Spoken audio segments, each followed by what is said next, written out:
नमस्कार।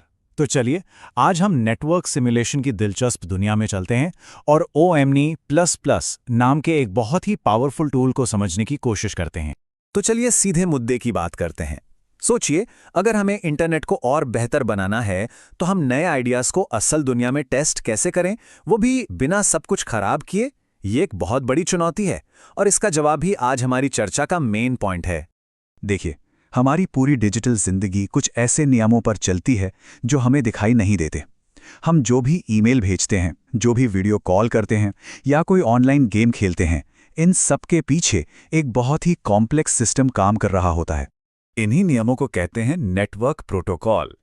इन्हें आप डिजिटल दुनिया के ट्रैफिक रूल्स की तरह समझ सकते हैं, जैसे TCP/IP जो ये पक्का करता है कि मैसेज बिना गलती के पहुंचे, या फिर UDP जो तेज वीडियो स्ट्रीमिंग के लिए जरूरी है। आसान भाषा में कहें तो ये प्रोटोकॉल ही तय करते हैं कि डेटा कैसे भेजा जाएगा, कैसे रिसीव होगा और उसे समझा कैसे जाएगा। तो असली चुनौती ये है कि इन बने बनाए प्रोटोकॉल्स में बदलाव करना या कुछ नया बनाना बहुत ही ज्यादा रिस्की काम है। जरा सोचिए, एक छोटी सी भी गलती पूरे इंटरनेट को ठप कर सकती है। ये न सिर्फ बहुत महंगा है बल्कि लगभग नामुमकिन भी है। तो भाई, इस बड़ी समस्या का हल क्या है? जवाब एक शब्द में है, सिमुलेशन। और यहीं पर ONNT++ जैसे शानदार टूल की एंट्री होती है। ये हमें असली नेटवर्क को छुए बिना एक वर्चुअल दुनिया में एक्सपेरिमेंट करने की पूरी आज़ादी देता है। तो आखिर ये OMNet++ है क्या? इसे एक डिजिटल प्लेग्राउंड या एक वर्चुअल लैब की तरह समझिए। ये एक पावरफुल सिमुलेशन प्लेटफॉर्म है जो रिसर्चर्स और इंजीनियर्स को अपने कंप्यूटर के अंदर ही पूरे के पूरे नेटवर्क का एक मॉडल बनाने की सुविधा देता है। अच्छा, OMNet++ इतना पावरफुल क्यों है? इसकी कुछ खास वजहें हैं। पहली बात तो ये कि इसका डिज़ाइन मॉड्यूलर है, मतलब आप इसे बिल्डिंग ब्लॉक्स की तरह इस्तेमाल कर सकते हैं। दूसरा, इसका ग्राफिकल इंटरफेस इसे काफ़ी आसान बना देता है, जिससे नेटवर्क को विजुअली डिज़ाइन किया जा सकता है। इसमें पहले से ही बहुत सारी प्रोटोकॉल लाइब्रेरीज मौजूद हैं, तो हर चीज़ को ज़ीरो से बनाने की ज़रूरत नहीं पड़ती। और सबसे अच्छी बात, ये विंडोज़, लिनक्स और मैक OS सब पे काम करता है। और ये जो बात कही गई है वो सिमुलेशन के असली फायदे को बिल्कुल साफ साफ बताती है। हम असली दुनिया में पैसा और समय बर्बाद किए बिना अनगिनत सिचुएशंस को टेस्ट कर सकते हैं। इससे इनोवेशन न सिर्फ सेफ होता है बल्कि बहुत एफिशिएंट भी हो जाता है। ठीक है, थ्योरी तो बहुत हो गई। अब ये देखते हैं कि ये असल में काम कैसे करता है। मतलब एक वर्चुअल नेटवर्क बनाने का प्रोसेस आखिर होता क्या है? ये पूरा प्रोसेस 4 आसान स्टेप्स में बटा हुआ है। सबसे पहले आप अपने नेटवर्क का एक नक्शा बनाते हैं कि उसमें कितने कंप्यूटर होंगे, वो आपस में कैसे जुड़े होंगे। फिर आप वो प्रोटोकॉल चुनते हैं जिन्हें टेस्ट करना है। इसके बाद आप सिमुलेशन को रन कर देते हैं और आखिर में सबसे ज़रूरी हिस्सा, आप रिजल्ट्स को एनालाइज करते हैं कि क्या काम किया और क्या नहीं। इसे समझने का एक और मज़ेदार तरीका है। कल्पना कीजिए कि आप डिजिटल लेगो ब्लॉक से एक शहर बना रहे हैं और फिर ये देखने के लिए एक वर्चुअल तूफान भेजते हैं कि आपकी बिल्डिंग्स कितनी मजबूत हैं। यहाँ बिल्डिंग्स आपका नेटवर्क डिज़ाइन है और तूफान है डेटा ट्रैफिक। है ना कमाल?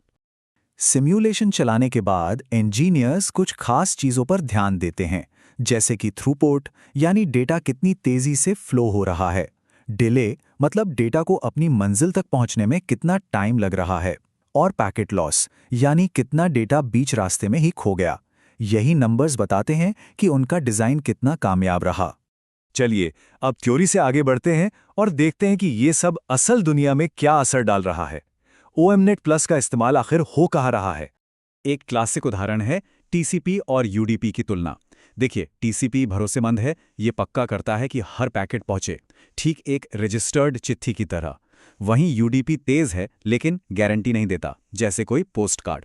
OMNet++ इंजीनियर्स को ये तय करने में मदद करता है कि किसी खास काम के लिए, जैसे वीडियो स्ट्रीमिंग हो या फाइल डाउनलोड, स्पीड और भरोसे के बीच सही बैलेंस क्या होना चाहिए। और इसका असर सिर्फ किसी एक फील्ड तक ही नहीं है। इंटरनेट ऑफ थिंग्स यानी IoT डिवाइसेस के बड़े बड़े नेटवर्क्स को ऑप्टिमाइज करने से लेकर अगली पीढ़ी की 5G टेक्नोलॉजी को बेहतर बनाने और साइबर सिक्योरिटी की कमियों को ढूंढने तक OMNet+ इन सभी जरूरी एरियाज में एक बहुत इंपॉर्टेंट रोल निभा रहा है। और एक और बहुत महत्वपूर्ण बात यह है कि इतना पावरफुल टूल ओपन सोर्स है। इसका मतलब है कि दुनिया भर के स्टूडेंट्स, टीचर्स और रिसर्चर्स इसे मुफ्त में इस्तेमाल कर सकते हैं, जिससे इनोवेशन और सीखने के नए दरवाजे खुलते हैं। लेकिन देखिए, कोई भी टूल परफेक्ट नहीं होता, तो चलिए ईमानदारी से OMNet++ की कुछ चुनौतियों और भविष्य की डायरेक्शंस पर भी एक नज़र डालते हैं। OMNT++ अविश्वसनीय रूप से शक्तिशाली और फ्लेक्सिबल है, इसमें कोई शक नहीं। लेकिन इस पावर की एक कीमत होती है। बहुत डिटेल्ड मॉडल बनाने में काफ़ी समय और मेहनत लग सकती है, और बड़े स्केल पर सिमुलेशन चलाने के लिए पावरफुल कंप्यूटर की भी ज़रूरत पड़ती है। ये पावर और कॉम्प्लेक्सिटी के बीच का ये क्लासिक ट्रेड ऑफ है। पर अच्छी खबर यह है कि ये टूल लगातार बेहतर हो रहा है। भविष्य के अपडेट्स का मकसद इसे और ज़्यादा यूज़र फ्रेंडली बनाना, इसमें और प्रोटोकॉल शामिल करना और सिमुलेशन को और भी तेज़ करना है, ताकि ये आने वाले नए चैलेंजेस के लिए हमेशा तैयार रहे। तो आखिर में एक सवाल, जैसे जैसे हमारी दुनिया और भी ज्यादा कनेक्टेड होती जा रही है, ये सोचना दिलचस्प है कि OMT++ जैसे सिमुलेशन टूल्स हमें अगली पीढ़ी का इंटरनेट, अगली पीढ़ी की टेक्नोलॉजी और एक ज्यादा सुरक्षित डिजिटल दुनिया डिजाइन करने में कैसे मदद करेंगे। भविष्य की संभावनाएं वाकई में बहुत बड़ी हैं, और ये देखना मजेदार होगा कि हम आगे क्या बनाते हैं।